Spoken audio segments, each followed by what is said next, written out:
I just felt like, yes, this is the best decision. সামাজিক যোগাযোগে ভিডিওর মাধ্যমে অ্যান্ড্রে রাসেল শুধু বলেছিলেন, কলকাতা ছাড়া অন্য কোনো দলের জার্সি আমার গায়ে গ্রহণ করতে পারবো না।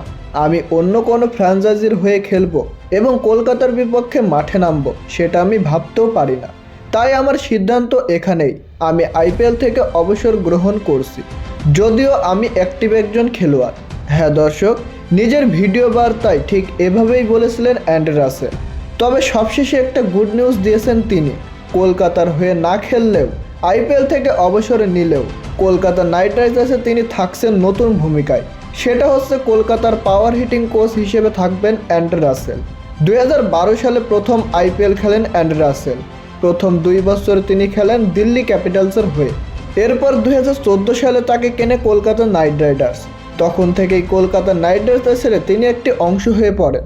কেকেআর কর্তৃপক্ষ তাকে বাদ দিয়ে দল গড়ার কথা কখনো ভাবতে পারেনি। অ্যান্ড্রে রাসেলও কলকাতা ছাড়া অন্য কোনো দলের হয়ে খেলবেন সেটা কখনো ভাবতে পারেনি। তবে গত 2 মৌসুমে আইপিএলে অ্যান্ড্রে রাসেলের ফর্ম নিয়ে প্রশ্ন উঠেছে। শেষ পর্যন্ত এইবার 2026 আইপিএল নিলামের আগে তাকে ছাঁটাই করে ফেলেছে কলকাতা নাইট রাইডার্সের কর্তৃপক্ষ।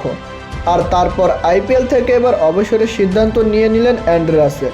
আর যে সিদ্ধান্ত সামাজিক যোগাযোগ মাধ্যম ভিডিও বার্তায় সবাইকে জানিয়ে দিয়েছেন তিনি।